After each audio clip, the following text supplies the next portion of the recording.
The movie 30 Miles from Nowhere is a slow-burn horror thriller about a group of friends who reunite after the death of someone they all knew in college. At first, it seems like they are simply gathering to grieve and comfort each other. But as the night goes on inside a remote cabin in Wisconsin, their reunion turns into a nightmare of paranoia, betrayal, and murder.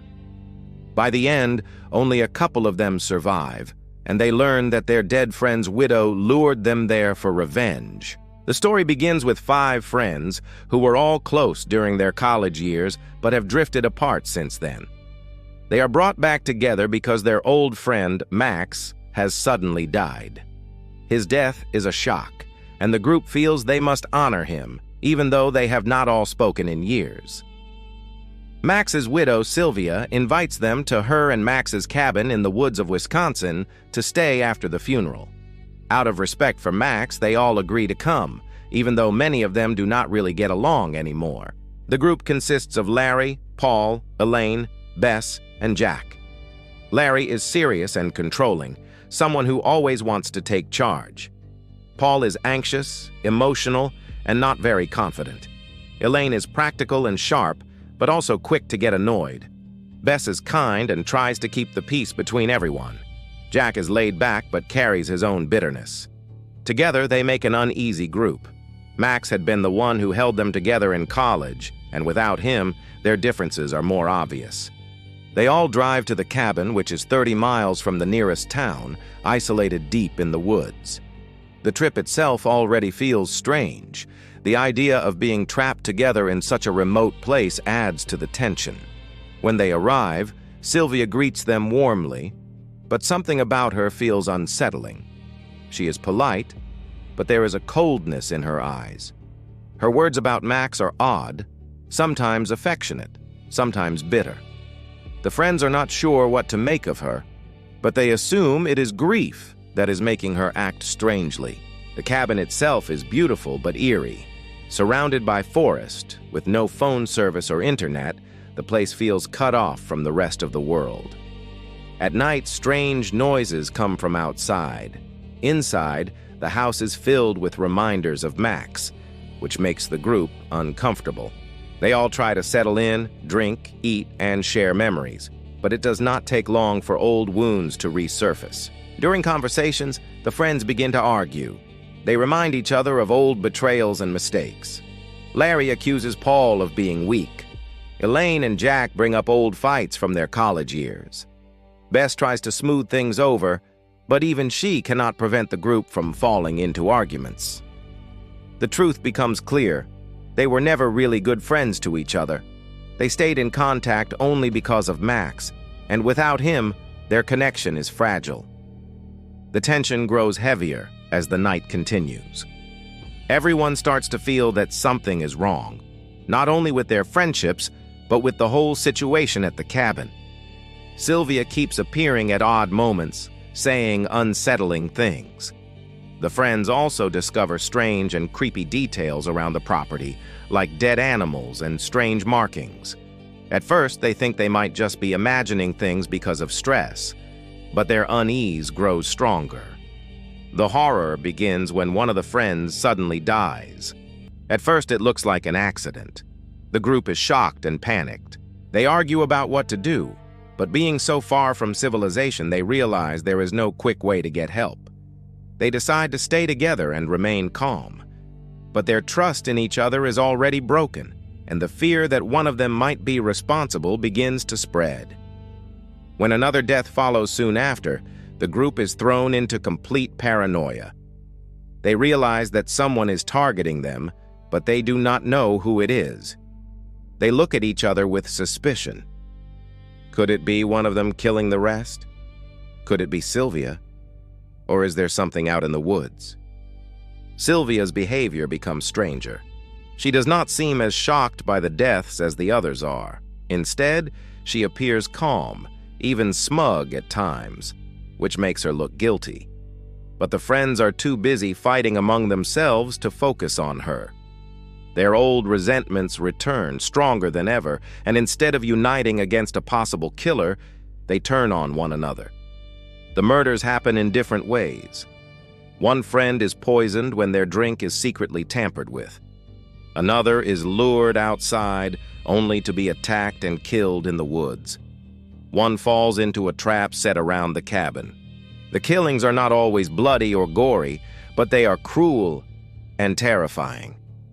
Each death leaves the survivors more suspicious and more desperate. At one point, the friends begin to accuse each other directly.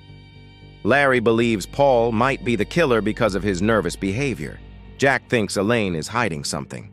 Even Bess, who tries to keep the peace, is accused of lying. The paranoia makes it easy for Sylvia to keep control. She does not have to do all the work herself. She just needs to watch as the group slowly destroys itself. Some deaths even happen because of this paranoia. In their fear and mistrust, the friends lash out at each other. What should have been teamwork turns into violence between them. Sylvia does not even need to kill them directly. She simply pushes them into situations where their mistrust leads to deadly mistakes. Eventually, the truth comes out. Sylvia admits that she planned everything from the beginning. She blames this group of friends for Max's death. From her perspective, they poisoned his life with their toxic friendships. They made him miserable with their lies, betrayals, and constant drama. When he needed true support, they abandoned him. In Sylvia's eyes, they were never real friends to Max. They only used him. Inviting them to the cabin was never about mourning or honoring Max. It was a trap, carefully set up so she could get revenge. She wanted to punish them for what they did to Max, to make them suffer the way she believes he suffered. Every strange event, every unsettling moment was part of her plan to drive them into paranoia and death. Sylvia's calmness throughout the ordeal makes sense now. She was in control the whole time. The friends, already broken by years of bitterness, were easy targets for her manipulation.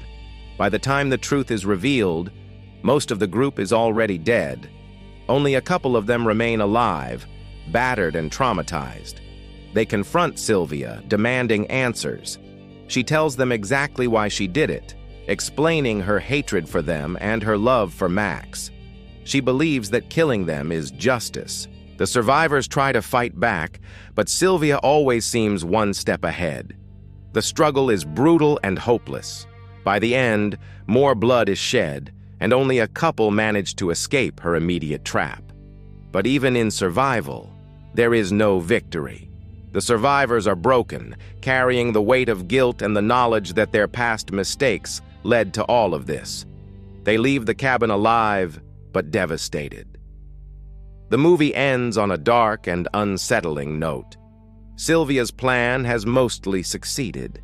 She has killed nearly all of the people she blamed for her husband's misery. Even though a couple of survivors make it out, their lives are ruined. They are left haunted by what happened and by the realization that their toxic friendships and failures played a role in Max's downfall. The story does not end with neat justice or peace.